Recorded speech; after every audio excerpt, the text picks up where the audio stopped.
호우 시절. 저희보다 뭐 한 삼촌 뭐 네. 할아버지라고 할까요? 저희보다 밑세대 선배들이 유재하 씨나 네. 김현식 씨나 네. 이렇게를 생각할 때 느껴지는 감정들이, 김광석 씨를 생각할 때나 그렇죠. 느껴졌던 감정들이 이런 걸까라는 맞아요. 생각을 많이 하고요. 음. 그 진짜 똑똑하신 분이 이 유서 한 장 없이 이렇게 허탈하게 황망하게 예, 하셨다는 게 참 너무나, 우리가 나이를 먹는다는 거는 뭐 그런 너무나 좋은 지혜와 경험들이 쌓이는 과정이기도 하지만 또 그런 경험과 지혜를 함께 나눴었던, 또 저희한테 그런 걸 줬었던 분들을 떠나보내는 과정이기도 하잖아요. 그렇죠.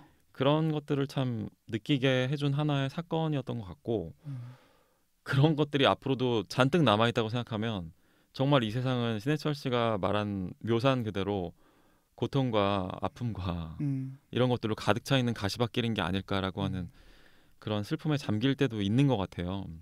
이런 것들을 뭐 극복하는 것들이 또 그 자체가 삶이겠지만 한 사람의 죽음이 이렇게 뭐 여러 가지 파장을 남길 수 있다는 게 신기하기도 하면서, 참 또 어떤 때는 이 모든 게 그냥 거짓말이었으면 한 싶은 마음이 아직까지도 드는 사실 것 같아요. 아직까지도 확실하게 어떤 그의 부재를 사실 실감하지 못하는 경우도 너무 많아요. 그렇죠. 저는. 네. 네. 애초에 뭐 개인적으로 알던 사람도 아니고. 그렇죠. 네. 그리고 다시 뭐 음악을 들을 수 있으니까. 그렇죠.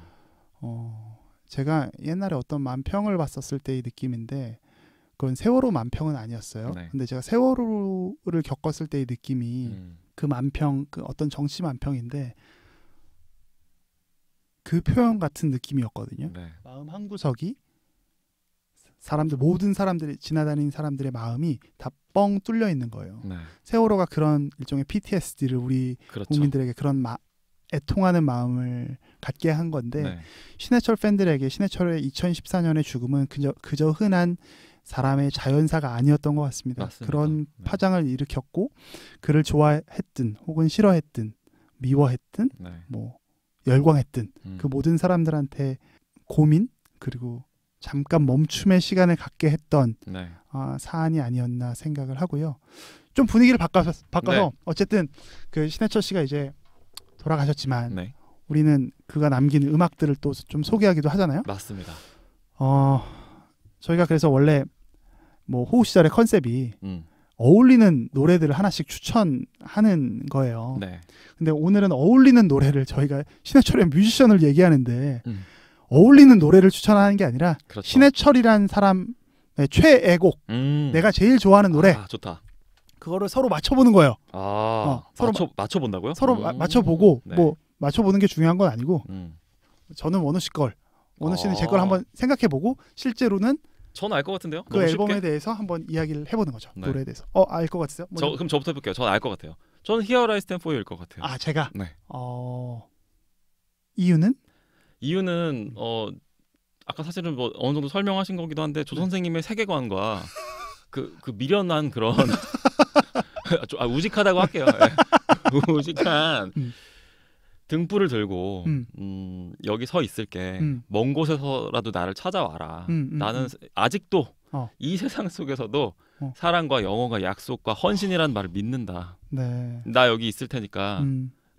노래 제목도 여기에 서 있겠다는 거잖아요. 네. 너를 위해서. 네. 뭐 좋구나 그 자체라고 생각하는데요. 이 노래 자체가. 이거 되게 기분 좋은 이야기네요. 근데 전 실제로 그렇게 생각해요. 근데 뭐 기분 좋으라고 하면 아닌데 억울하네. 내가 너무 좋게 생각했나? 정답은 뭔가요? 저는 일상으로의 초대였습니다. 그렇군요. 그러니까 실제로 네. Here I Stand For You를 되게 좋아해요. 네. 근데 Here I Stand For You가 너무 좀 과잉된 감정이라고 느끼기도 해요. 네, 맞아요. 그 곡 자체가. 네. 그래서 그 곡을 되게 좋아하는데 Here I Stand For You 약간 각 잡고 들어야 되잖아요. 그렇죠. 근데 일상으로의 초대는 오히려 처음에는 그만큼 좋아하지 않았어요. 근데 한 수십 년이 지났는데도 지금도 너무너무 좋고, 약간 부끄러운 고백이지만 제가 누군가에게 불러주고 싶은 노래이기도 해요. 축가로. 네, 축가로든 아니면 요새 신랑도 축가를 하니까. 별소리 다 한다. 믿기 힘들 정도로 슬퍼졌는데.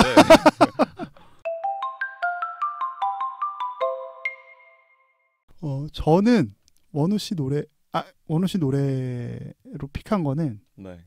진짜 감이 안 왔어요, 사실. 네. 아마 못 맞추실 것 같아요. 그래서 네. 못 맞출 것 같다고요? 네. 조금 희귀한 노래일 수도 있거든요. 그래요?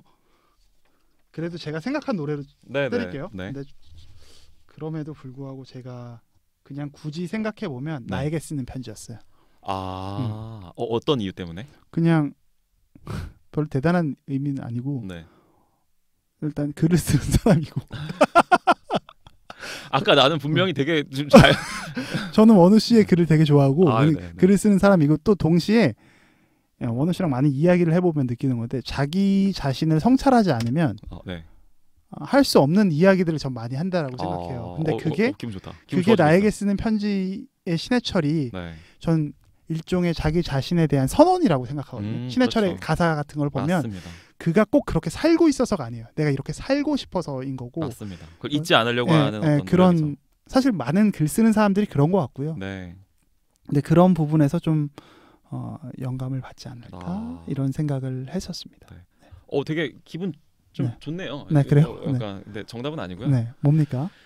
제가 꼽은 원픽은 이 노래는 진짜로 제가 뭐 많은 노래들이 있지만 가장 좋아하는 노래라고 정말 꼽을 수 있는 노래예요. 넥스트의 1집 앨범 수록곡이 영원히라는 노래입니다. 이 노래 좋아요. 네, 이 노래가 전 가사 때문에 좋아하고 이 노래는 전 특히 2절 가사를 좋아하는데 되게 빠른 노래잖아요. 마치 뭐 무한궤도의 그대에게를 약간 연상할 수도 있는 맞아요. 약간 그런 풍이에요. 그런 느낌의 노래들이 좀 있죠. 호프도 좀 맞습니다. 그런 맞습니다. 네. 호프는 훨씬 더 세련된 노래지만 이 영원히는 되게 투박해요. 맞아요. 그런데도 전 사운드가 조금 옛날 스타일입니다. 물론 이제 06년도에 리메이크한 버전도 되게 좋은데 저는 굳이 1집 앨범 버전으로 넥스트 1집. 네. 그래서 그 앨범에서 이제 이 앨범의 이 노래가 넥스트 1집을 넥스트를 결성하게 된 신해철의 마음이 그대로 들어있고 그다음에 다시 초심으로 돌아가고 싶었던 거예요. 그 초심으로 돌아가고자 하는 마음이 저의 지금 이렇게 이제 독거노인의 삶을 살고 있는 저의 마음을 계속 때리는 거예요. 조금 읽어주실래요? 우리 지난날의 꿈들이 이제 다시 너 떠나갔던 빈자리에서 이렇게 시작되고 있다네. 같이 음악을 시작했던 친구들은 이제 없어요. 우리 하나둘씩 흩어져 세월 속에 흐릿하게 잊혀져간 약속. 나는 아직 기억하고 있다네. 철없던 시절부터 지금 이 순간까지 우린 꿈꿔왔지. 노래여 영원히. 세상을 살아가는 것은 세상에 길들여짐이지. 남들과 닮아가는 동안 꿈은 우리 곁을 떠나네. 근데 제가 또 제일 좋아하는 가사 부분은 2절 부분인데 제가 처음으로 음악을 너무 좋아하게 시작됐던 그 시절의 어떤 마음들 낡은 전축에서 흐르던 가슴 벅찬 노래 알 수 없는 설레임은 지금까지 잊혀지지 않았지. 처음 기타를 사던 날은 하루 종일 쇼윈도 앞에서 구경하던 빨간 기타 손에 들고 잠 못 잤지. 비웃던 친구들도 걱정하던 친구도 이젠 곁에 없지만 노래여 영원히. 이게 좀 오버일 수도 있는데 되게 뭉클해지네요. 그리고 심지어 이 노래의 가사를 저도 좋아했고 이게 가사가 처음에 잘 들리는 노래가 아니에요. 왜냐면 멜로디가 되게 신나거든요. 맞아요. 그래서 되게 신나요 사실. 되게 희망가 같은 노래예요. 근데 지금 원우 씨가 잘 읽어주셨는데 그러면서 신해철이 부르던 그 멜로디가 너무 지금 떠올라요. 쫙쫙 꽂힙니다. 그래서 아까 뭐 드리머 얘기할 때도 했었던 그 모든 감정들의 총합이 저는 이 노래를 들을 때마다 떠오르는 곡이어서 이 노래로 정했습니다.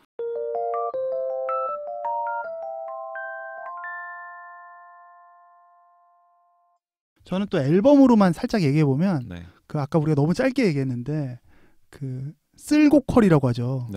그 쓸데없이 고퀄리티라는 건데 이게 뭐 작품을 만드신 분들한테 좀 죄송하지만 그 실제 작품에 비해서 OST가 너무 좋았던 우리나라 쓸고퀄의 어떤 시작이었던 그 넥스트 4집 라젠카 OST 앨범은 정말 한 곡도 빠짐없이 맞습니다. 다 추천합니다. 다 들어보셨으면 좋겠고 좋아요. 그리고 뭐 특히 해에게서 소년에게 같은 거는 맞습니다. 정말 새로운 시도고요. 맞아요. 먼 훗날 언젠가 같은 굉장히 뭐 발라드 같은 곡도 네. 너무 가사도 좋고 맞아요. 멜로디 라인도 너무 예쁘기 때문에 꼭 그 앨범은 강추하는 바입니다. 네. 네. 좋습니다. 그러면은 마지막으로 제가 사실 아까 저는 원우 씨만큼 네. 신해철을 많이 이해하고 있지는 않지만 원우 씨는 처음에 신해철 씨의 어떤 부고 소식을 들었을 때 네. 그때의 기억을 다 하고 있다라고 네네네. 했고 저는 그날 저녁 그리고 그날 저녁 즈음에 그 한 며칠 상간에 제가 신해철이라는 사람에 대해서 생각하고 좀 정리했던 네네. 그런 글들이 있었어요. 네. 그래서 그 글을 약간만 각색해서 예. 거의 그 시점에 제가 어떤 느낌이었는지 너무 좋은데요. 그러니까 네. 일반적인 그냥 보통 사람이 느꼈던 신해철의 죽음을 네. 어떤 느낌이었는지를 말씀드리면서 오늘 방송을 마쳐볼까 합니다. 80년대는 나와 내 친구들이 태어난 시대이다. 그러나 80년대는 그저 나와 내 벗들이 태어났다는 것만으로 담을 수 없는 시대적 의미가 있다.